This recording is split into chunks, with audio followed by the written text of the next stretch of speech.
Hello everyone, मेरा नाम है अमन और स्वागत है आपका हमारे ऑप्शन ट्रेडिंग के कोर्स के दूसरे वीडियो में। हमारा ये जो ऑप्शन ट्रेडिंग का कोर्स है इसमें हम बहुत ही बेसिक लेवल से पढ़ना शुरू किए हैं। हमने पिछले वीडियो में देखा था कि ऑप्शंस क्या होते हैं और हम आगे चल के देखने वाले हैं कि अलग अलग स्ट्रेटजीज क्या होती है, ऐसी स्ट्रेटजीज जो बिगनर के लिए सबसे सही है।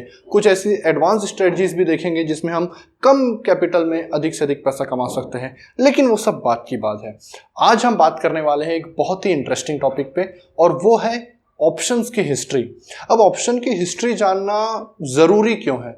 देखिए, हिस्ट्री हम पढ़ते क्यों हैं? हिस्ट्री से हमें सीखने मिलता है।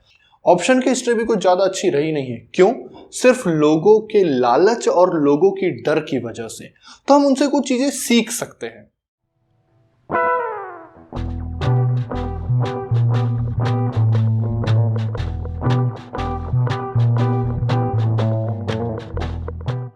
तो चलिए मैं आपको ले चलता हूं आज से लगभग 2300 साल पहले, जब हमें ऑप्शंस का पहला रेफरेंस मिलता है। मैं ये नहीं कह रहा हूं कि वही ऑप्शंस पहली बार हुआ था, बस अभी तक हमें जितना पता है उस हिसाब से वो ऑप्शंस का पहला रेफरेंस है। ओके, तो बात है कुछ 332 बीसी बिफोर क्राइस्ट की, मतलब आज से लगभग 2353 साल पहले की। तो इसमें एक थैलेस नाम का बंदा था। वो बंदा एक फिलोसोफर था, एस्ट्रोनॉमर था, मैथमेटिशियन था, काफी कुछ। अगर है ना, 2-4 पीएचडी तो कर ही लेता आज के जमाने में वो। हाँ, वो बंदे ने स्टार्स को ऑब्जर्व किया और ये पता लगाया कि यार इस साल ना ऑलिव मतलब जैतून बहुत ज्यादा होने वाला है। जो जैतून की पैदावार है वो ज्यादा होने वाली है क्योंकि एटमॉस्फेयर वैसा होने वाला है। तो इस बंदे ने बोला जब जैतून ज्यादा होगा मतलब उसका ऑयल निकालने के लिए जो मशीन्स का यूज होने वाला है उनका यूज भी बहुत ज्यादा होगा। तो उसने सोचा क्यों ना इस चीज से पैसा कमाया जाए, क्यों ना मैं मशीनों को भाड़े पे दूं ताकि लोग उससे तेल निकाल सके। बस एक प्रॉब्लम थी। प्रॉब्लम ये थी कि उस बंदे के पास पैसा नहीं था, उस बंदे के पास मशीनें भी नहीं थी, मतलब न तो मशीनें न तो उसे खरीदने का पैसा। तो इस बंदे ने क्या किया, इस बंदे ने उन बंदों से अप्रोच किया उस एरिया के जिनके पास ये सारी मशीनें थी। उन बंदों के पास उसने जाकर बोला देखो भैया, तुम्हारे पास जो मशीनें हैं ना, देखो कोई कभी करता है कोई कभी नहीं करता है, एक काम करते हैं, तुम मुझे इन मशीनों को यूज करने का राइट अभी ही बेच दो, तुम श्योर शॉर्ट हो जाओगे। ठीक है, कभी तुम्हारी मशीनें यूज होती है नहीं होती है। देखो अब तुम्हारी मशीनें यूज हो या ना हो ये मेरा ऑप्शन है, ये मेरे ऊपर डिपेंड करता है। मैं उस मशीनों को यूज करने का राइट खरीदता हूं और उस राइट को खरीदने के बदले मैं तुम्हें इतना इतना पैसा देने को तैयार हूं। अब हुआ क्या, अब उस एरिया की सारी मशीनों के राइट्स इसके पास थे, मतलब कंपटीशन ही खत्म। तब क्या हुआ, अब जैसा कि इसने सोचा था कि जैतून जो ऑलिव है वो बहुत ज्यादा होने वाला है, तो हुआ भी वैसे ही, ऑलिव बहुत ज्यादा हुआ। सब बंदे इसी के पास आना था क्योंकि इसी के पास उन मशीनों को यूज करने का राइट था। तो जब इस बंदे ने वो राइट्स बेचा, कंपटीशन था नहीं, इस बंदे ने थोड़ा हाई प्राइस से चार्ज किया, लेकिन लोगों को भी तेल निकालना था तो उन्होंने अपना तेल निकाला, मतलब ज्यादा पैसे दिए और ऑलिव का तेल निकाला। तो इस तरह से ये एक ऑप्शन था, right to use an asset. जब हम स्टॉक ऑप्शंस पढ़ते हैं तो हम सिर्फ दो चीजों पे ध्यान देते हैं, एक होता है राइट टू सेल, एक होता है राइट टू बाय। क्योंकि स्टॉक कोई मशीन नहीं है जिसे हम यूज कर सके, ठीक है। लेकिन आपको एक ब्रॉड पर्सपेक्टिव में यह ध्यान रखना है कि ऑप्शंस में हम किन्हीं भी टाइप के राइट्स को सेल या बाय कर सकते हैं। तो ये मिलता है एरिस्टोटल की एक बुक पॉलिटिक्स में इसका रेफरेंस। देखिए 332 बीसी तो बहुत पुरानी बात हो गई। अब हम फास्ट फॉरवर्ड करते हैं हमारी टाइमलाइन को 1636 में। आप बोलेंगे 1636 में क्यों? क्योंकि 1636 में सबसे पहली बार पता चला कि ऑप्शंस कितने अच्छे हो सकते हैं और 1637 में यह पता चल गया कि ऑप्शंस कितने बुरे हो सकते हैं। जैसा कि मैंने कहा, हिस्ट्री से हमें सीखना है और ये जो स्टोरी है बहुत अच्छे से हमें सिखाती है कि यार लोगों का लालच और लोगों का डर कैसे बर्बाद कर सकता है। तो बात है यूरोप की। ट्यूलिप नाम का एक प्लांट होता है जिसका बहुत सुंदर फ्लावर होता है। तो उस समय जो ट्यूलिप था वो एक फैशन आइकन बन गया था। जैसे आजकल ब्रांडेड वॉचेस होती है, ब्रांडेड पर्स होते हैं, ब्रांडेड कपड़े होते हैं, तो वो इस तरह का एक फैशन आइकन बन गया था।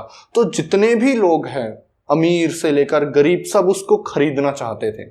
अब देखो डिमांड बढ़ी तो डिमांड बढ़ी, तो भैया इस डिमांड को फुलफिल करने के लिए ग्रोअर्स को ये चीजें ग्रो करनी थी। तो इससे क्या हुआ, ट्यूलिप बल्ब्स की डिमांड बढ़ी। अब ट्यूलिप बल्ब्स क्या होता है, ट्यूलिप बल्ब्स उस चीज को उगाने के काम आता है, ठीक है। अब जब इन चीजों की डिमांड बढ़ी तो प्राइजेस बढ़ने लगे। सिंपल सप्लाई डिमांड का खेल है, ठीक है। डिमांड बढ़ेगी तो प्राइजेस बढ़ेंगे। अब जैसे प्राइसेस बढ़ने लगी तो क्या हुआ, जो ट्यूलिप के जो ग्रोअर्स थे, ठीक है, जिन्हें बाय करना था ट्यूलिप बल्ब्स को, उन ट्यूलिप बल्ब्स के इनने ऑप्शन खरीदना चालू किए। क्यों ऑप्शंस खरीदना चालू किए, क्योंकि यार हर दूसरे दिन प्राइस बढ़ रहे हैं ट्यूलिप बल्ब्स के, ठीक है। तो उन्होंने बोला यार ये तो प्राइस बढ़ते ही जा रहे हैं, तो फिर उन्होंने ऑप्शंस खरीदना शुरू किया कि यार एक प्री डिसाइडेड प्राइस पर कि इस प्राइस पर हम इस समय खरीदेंगे। तो जब इन्होंने ऑप्शंस खरीदना चालू किया तो लोगों ने देखा भाई ट्यूलिप बल्ब के प्राइस तो हमेशा ही बढ़ना है। जैसा लोग रियल एस्टेट के बारे में बात करते वैसा उस समय ट्यूलिप बल्ब के बारे में बात होने लगी कि ट्यूलिप बल्ब के प्राइस तो अब हमेशा ही बढ़ना है। तो लोगों ने ऑप्शंस खरीदने शुरू किए। यह शुरू हुआ हेजिंग के रूप में, ठीक है, कि जो ग्रोवर्स थे वो अपना रिस्क हेज करना चाहते थे ताकि उन्हें ज्यादा बड़े प्राइस पर बल्ब ना खरीदना पड़े। लेकिन अब ये चीज क्या हुई, ये चीज अब स्पेकुलेशन में कन्वर्ट हो गई। ज्यादा से ज्यादा लोग अब ट्यूलिप बल्ब के ऑप्शंस खरीदने लगे। ऑप्शंस का भी डिमांड बढ़ने लगा, ट्यूलिप बल्ब का डिमांड तो था ही, तो वो भी और बढ़ने लगा। इससे प्राइस इतने ज्यादा बढ़ गए ट्यूलिप बल्ब के कि अब कोई बायर ही नहीं मिला। मतलब इतने ज्यादा प्राइस, कुल मिला के आज की भाषा में बोलूं तो एक बबल बन गया। अब लोगों ने देखा यार ट्यूलिप बल्ब का कोई खरीदार ही नहीं बचा, इतने ज्यादा प्राइस हो चुके हैं। तो अब लोगों ने कम प्राइस पे बेचना शुरू कर दिया। जैसे ही लोगों ने कम प्राइस पे बेचना शुरू कर दिया, प्रॉब्लम ये हुई कि अब आ गया डाउनफॉल, वो बबल हो गया बस्ट। और जैसे ही बबल बस्ट हो गया तो इस ऑप्शंस में जितने भी लोगों ने अपना पैसा लगाया था, घर गिरवी रख के तक पैसा लगाया था, वो पैसा सारा का सारा डूब गया। तो भाई यूरोप को इस चीज से उबरने में लगभग 100 साल लग गए, ठीक है। 1637 की फरवरी में ये सारी कारनामे हुए थे। तो देखिए टुलिप मेनिया से लोग इतने डर गए थे कि लगभग 100 साल का समय लग गया फिर से लंदन में ये सारी चीजें शुरू करने में। 17वीं सेंचुरी का एंड आते आते लंदन में ऑप्शन ट्रेडिंग को एक ऑर्गेनाइज्ड मार्केट का रूप दिया गया कि अब सारी चीजें ऑर्गेनाइज्ड रूप से काम करने चाहिए। लेकिन अभी भी जो टुलिप मेनिया था, इस फेज को टुलिप मेनिया बोला जाता है, ये जो टुलिप मेनिया था इसका अभी तक असर गया नहीं था। 1733 के आते आते, मतलब लगभग 33 सालों में ही इतना अगेंस्ट, इतना विरोध, इतना प्रदर्शन हुआ इस चीज के खिलाफ कि लंदन में ऑप्शन ट्रेडिंग को इलीगल कर दिया गया। तो मतलब आप समझ रहे हैं, पहले तो लोगों की लालच की वजह से लोगों ने अपना सब कुछ खो दिया, और उसके बाद लोगों ने अपने डर की वजह से एक अच्छे सिक्योरिटी से अपना हाथ धो लिया, एक अच्छे फाइनेंशियल ऑप्शन से अपना हाथ धो लिया। 1733 के बाद हम थोड़ा सा आगे चलते हैं और यूएसए की तरफ चलते हैं। यूएसए की तरफ चलते हैं हम, अब चलते हैं 1872 में। 1872 में एक रसल सेज नाम का बंदा था। इस रसल सेज ने पहली बार कॉल और पुट ऑप्शंस को क्रिएट किया था। अब जिन लोगों को नहीं पता कॉल ऑप्शंस और पुट ऑप्शंस क्या होते हैं, वो हम अगले वीडियो में बात करेंगे। अभी के लिए शॉर्ट में बता दूं, कॉल मतलब राइट टू बाय, पुट मतलब राइट टू सेल। बस आप इस चीज को थोड़ा सा ध्यान रखिए, अगले वीडियो में हम इस पर डिटेल में बात करेंगे। हाँ, तो इस बंदे ने 1872 में 1872 में पहली बार यूएसए में कॉल और पुट ऑप्शंस को क्रिएट किया, और इसने क्या किया पता है, NYSE न्यूयॉर्क स्टॉक एक्सचेंज में अपनी एक सीट ले ली, एक मेंबर बन गया वहां पर, और इसने ये ऑप्शंस ट्रेड किए ओवर द काउंटर। एक्सचेंज नहीं था, लोग आपस में एक दूसरे से खरीद सकते थे, आप इस तरह से कुछ समझिए, ठीक है। तो तब ये कॉल और पुट ऑप्शंस वहां पर ट्रेड होने लगे, लेकिन ये बहुत ज्यादा इलिक्विड थे, मतलब अभी भी मार्केट में उतनी लिक्विडिटी आई नहीं थी इतने सालों बाद भी। फिर क्या हुआ, 1884, यस, इस बंदे ने बहुत पैसा बनाया ऑप्शन से, बहुत ज्यादा पैसा बनाया। लेकिन 1884 में एक मार्केट क्रैश हुआ, और उस मार्केट क्रैश में रसल सेज को बहुत ज्यादा नुकसान हो गया। इतना नुकसान कि उस बंदे ने उसके बाद कभी ऑप्शन ट्रेड नहीं किए। लेकिन इस बार लोग डरे नहीं, इस बार लोगों ने थोड़ी हिम्मत से काम लिया, क्योंकि अब कॉल ऑप्शन, पुट ऑप्शन और ऑप्शन ट्रेडिंग अब दम पकड़ चुकी थी। तो इसके बाद यूनाइटेड स्टेट्स में बहुत सारे डेवलपमेंट हुए, लेकिन हम उनकी बात नहीं करेंगे। अब हम अपना रुख करते हैं इंडिया की तरफ। अब हम सिर्फ पूरी बात करेंगे इंडिया में। यूएसए में पैरेलल में डेवलपमेंट चल रहे हैं, हम उनकी बातें नहीं करेंगे। इंडिया में जो पहली बार ऑप्शंस तो नहीं कहूंगा, फ्यूचर्स ट्रेड होते थे। फ्यूचर भी एक तरह का डेरिवेटिव है, इसलिए मैं उसकी बात कर लेता हूं। तो इंडिया में पहली बार 1875 में फ्यूचर्स ट्रेड हुए थे, और ये जो ट्रेड शुरू हुआ था, ये शुरू किया था बॉम्बे कॉटन ट्रेड एसोसिएशन ने। तो यहां पर इंडिया के लिए वो पहला रेफरेंस मिलता है। इसके पहले भी अगर इंडिया में ऑप्शंस रहे होंगे तो उसका मुझे पता नहीं है, अगर आप लोगों को पता है तो जरूर मुझे बताइए। अब इसके बाद हम सीधे आ जाते हैं पोस्ट इंडिपेंडेंस। बात है 1952 की। हम जैसे और आप जैसे ऑप्शन ट्रेडर्स के लिए एक काला दिन। अब काला दिन इसलिए क्योंकि यार अब ऑप्शन ट्रेडिंग और उसके कैश सेटलमेंट पर पूरी तरह से इंडिया में बैन लगा दिया गया।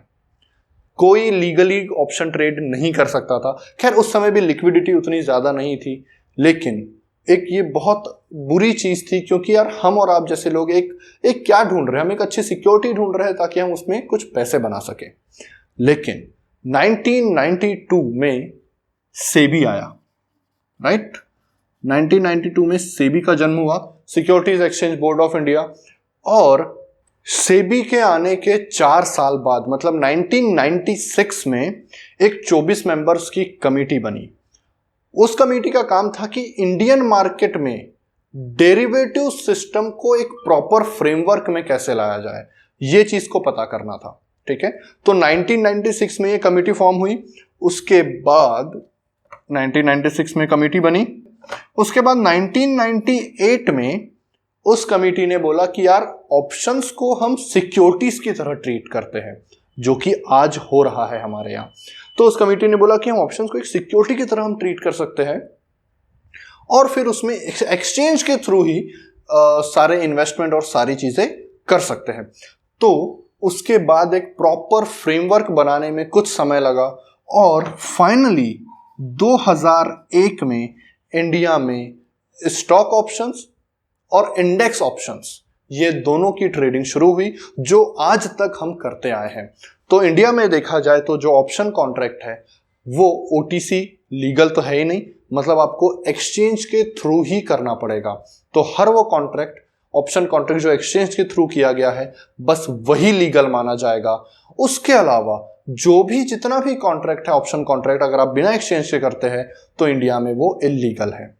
तो ये तो थी एक ब्रीफ हिस्ट्री। इस हिस्ट्री में हमने काफी सारी चीजें सीखी कि कैसे लालच और डर हमें अच्छे अच्छे अपॉर्चुनिटीज से दूर रख सकता है और बहुत ऊंची ऊंची जगहों से गिरा सकता है।